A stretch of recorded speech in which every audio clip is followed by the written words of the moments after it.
కర్నూలు జిల్లా సమగ్ర అభివృద్ధి కోసం, జిల్లాలో సాగునీటి ప్రాజెక్టుల నిర్మాణం కోసం, వలసలు ఆపడం కోసం, యువతకు ఉపాధి కల్పించే పరిశ్రమల నిర్మాణం కోసం రాబోయే కాలంలో పోరాటాలను ఉధృతం చేస్తామని సిపిఎం పార్టీ జిల్లా కార్యదర్శి గౌస్ దేశాయ్ తెలిపారు.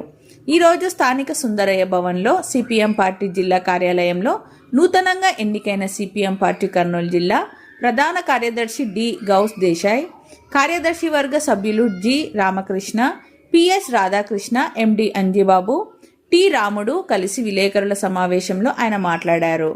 ఈ సందర్భంగా సిపిఎం పార్టీ ప్రధాన కార్యదర్శి డి గౌస్ దేశాయ్ మాట్లాడుతూ ఎమ్గనూరు పట్టణంలో సిపిఎం పార్టీ 23వ జిల్లా మహాసభలు 29, 30 తేదీలలో నిర్వహించడం జరిగిందని తెలిపారు.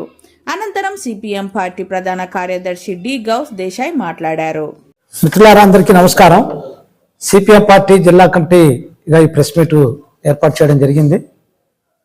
మా పార్టీ 23వ జిల్లా మహాసభలు ఎమ్మినూరులో 29, 30 తేదీల్లో జరిగాయి. మొదటి రోజు ఉదయం పూట భారీ బహిరంగ సభ ప్రదర్శన నిర్వహించాం.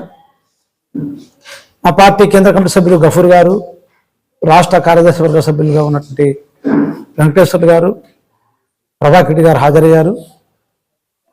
ఈ జిల్లాలో ఉన్నటువంటి అనేక ప్రాంతాల నుండి ప్రజలు కూడా పెద్ద సంఖ్యలో హాజరయ్యే బహిరంగ సభను విజయవంతం చేశారు.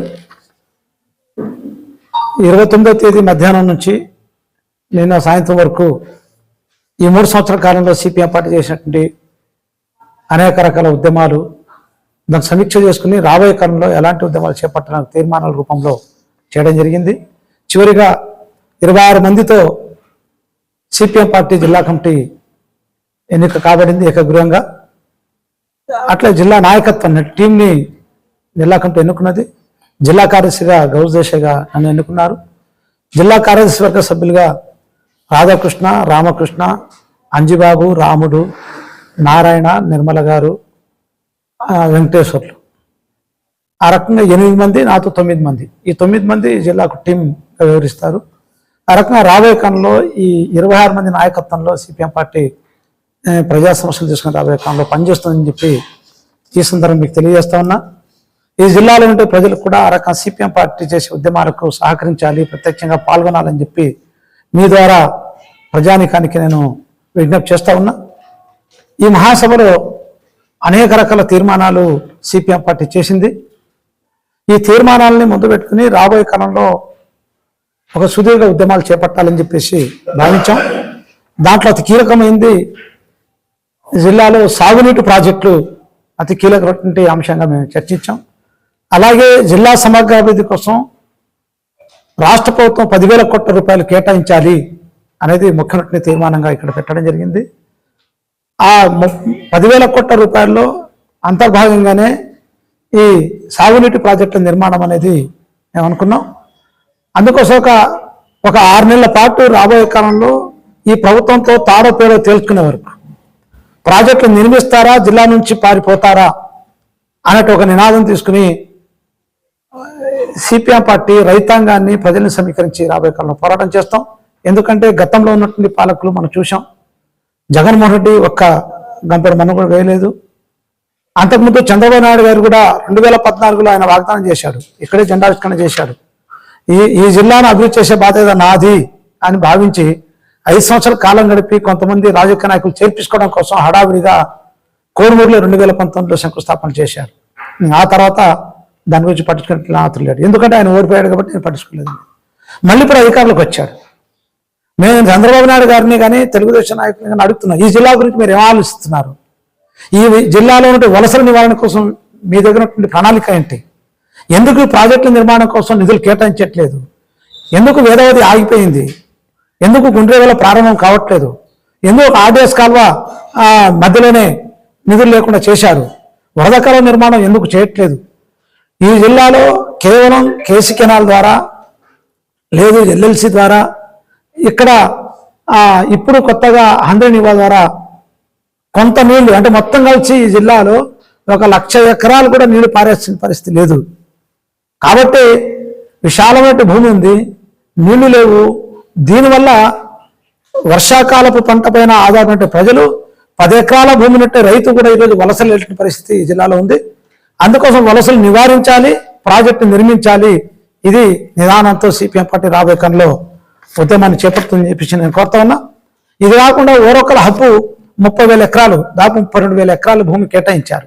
ఒక పెద్ద ఇండస్ట్రీగా మేము చేస్తాము, ఇండస్ట్రియల్ హబ్గా చేస్తామన్నారు. కానీ ఏం పరిశ్రమలు వస్తున్నాయి మీరు చూశారు. గత 2 సంవత్సరాల నుంచి ఆ స్టీల్ పరిశ్రమ వస్తుందని ఎప్పుడు పూర్తవుతుందో తెలియదు. అంటే ఈ రకంగా ఇంత నత్తనడకగా నడిస్తే ఇప్పుడు డిగ్రీలు చేసుకుని, పీజీలు చేసుకుని, లేకుంటే ఎంబీఏలు, బీటెక్లు చేసిన వాళ్ళంతా ముసలు అయిపోతారు అది పూర్తయ్యే వరకు. మేము కోరేదామంటే కేంద్ర ప్రభుత్వం యొక్క సహకారం మీపైన ఆధారపడి ఉంది కాబట్టి కేంద్ర ప్రభుత్వం పైన రాష్ట్ర ప్రభుత్వం ఒత్తిడి చేసి కర్నూలు జిల్లాలో ప్రత్యేకించి ఓరొకల్లో ఏదైతే మీరు ఇండస్ట్రియల్ హబ్గా చెప్పారు, మీరే చెప్పారు, మొత్తం అనేక రకాల ఫార్మా ఇండస్ట్రీస్ కానీ, లేదు స్టీల్ ఇండస్ట్రీస్ కానీ, సిమెంట్ ఇండస్ట్రీస్ కానీ తీసుకురావడం కోసం రాష్ట్ర ప్రభుత్వం ప్రత్యేక చొరవ తీసుకోవాలి. దాంట్లో ఈ జిల్లాలో ఉంటే ఎమ్మెల్యేలు, మంత్రులు ఆడుకున్న ప్రయత్నం చేయాలని చెప్పేసి మేము సిపిఐ పార్టీగా కొత్త దీనికోసం రాబోయే కాలంలో అంటే ఇండస్ట్రియల్ పరిశ్రమలు ఏర్పాటు చేయడం రాబోయే కాలంలో విద్యార్థులు, యువకులు, కార్మికులు కలిసి ఒక పెద్ద ఎత్తున పోరాటం చేయాలని చెప్పేసి కూడా సిపిఎం పార్టీకి మేము భావించాం. అదే కాకుండా అనేక రకాల పరిశ్రమలు మన జిల్లాలో పెట్టడానికి అవకాశం ఉంది. లెదర్ ఇండస్ట్రీ పెట్టడానికి అవకాశం ఉంది, జ్యూస్ ఫ్యాక్టరీ పెట్టడానికి అవకాశం ఉంది, ఆ ఎమినేరులో టెక్స్టైల్ పార్క్ ఏర్పాటు చేయడానికి అవకాశం ఉంది. అంటే ఇన్ని అవకాశాలు ఉన్నా కానీ ప్రజలకు మాత్రం వలసలు తప్పట్లేదు. ఈ ఏవైతే ఇందాక నేను చెప్పిన లెదర్ ఇండస్ట్రీ కానీ, లేదు ఫార్మా ఇండస్ట్రీ కానీ, లేదు టెక్స్టైల్ పార్క్ కానీ, ఇట్లాంటి పరిశ్రమలు ఏర్పాటు చేయడం కోసం రాబోయే కాలంలో సిపిఎం పార్టీ ఉద్యమాన్ని చేపడుతుందని చెప్పేసి మేము కోరుతా ఉన్నాం. ఎడ్యుకేషన్ సిస్టమ్ మనం చూసుకుంటే మనకంటే వెనకబడిన జిల్లా, లేకుంటే కనబడిన జిల్లా ఈరోజు కడప జిల్లాలోనే ఎడ్యుకేషన్ దానికి నిధులు కేటాయించారు. ఆడ మనం చూస్తున్న అన్నమయ్య యూనివర్సిటీ చాలా అభివృద్ధి అయింది. కానీ ఈడేంటి మన రాయలసీమ యూనివర్సిటీకి దిక్కు లేదు, కనీసం ఉన్నట్టు పోస్టు భర్తీ చేసిన పరిస్థితి లేదు, ఫ్యాకల్టీ లేదు, క్లస్టర్ యూనివర్సిటీ గురించి ఆలోచించే నాథులు లేడు అని ఎడ్యుకేషన్ సిస్టమ్ ఈ జిల్లాలో చాలా అధ్వానంగా అయింది. కేవలం ప్రైవేట్ ఎడ్యుకేషన్ పైన ఆధారపడాల్సిన దౌర్భాగ్య పరిస్థితి ఈ జిల్లాలో ఉంది. అందుకోసం ఈ జిల్లాలో విద్యా సౌకర్యాలు కల్పించాలి, ఈ ప్రభుత్వం బాధ్యత అని చెప్పేసి ఈ మహాసభలో తీర్మానం చేశాం.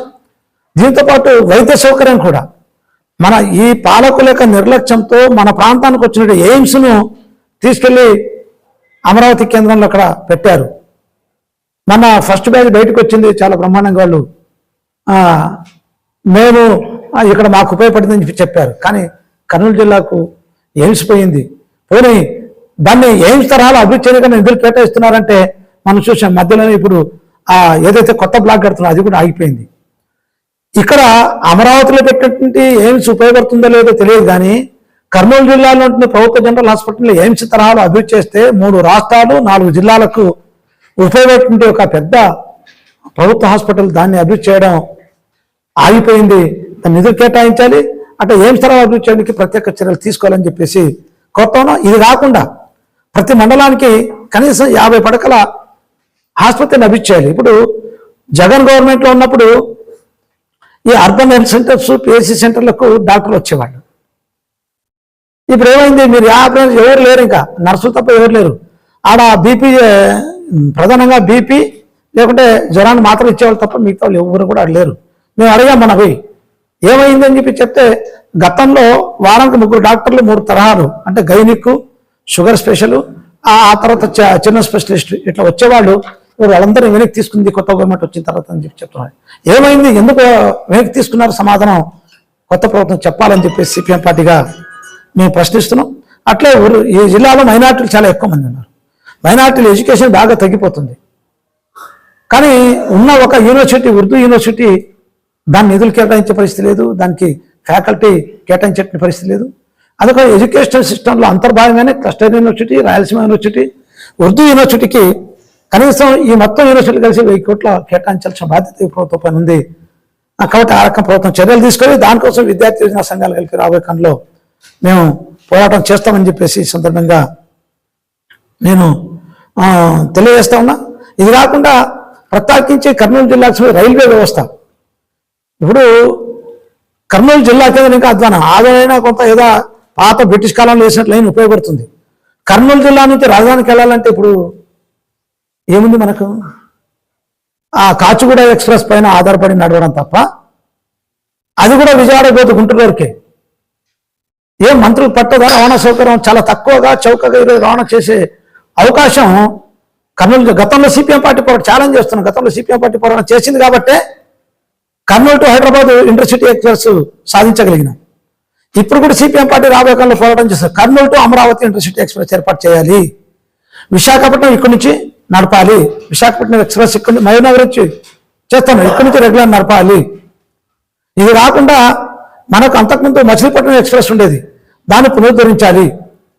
ఇక్కడ నుంచి బాంబేకి వెళ్ళడానికి మనకు ట్రైన్ లేదు, కర్నూలు టు బాంబేకు ప్రత్యేక ట్రైన్ నడపాలి. అట్లే మంత్రాలయం నుంచి ఆద్యత కేంద్రం ఏదైతే శ్రీశైలం ఉందో ఈ రెండింటి మధ్య కొత్త రైల్వే లైను వెయ్యాలి.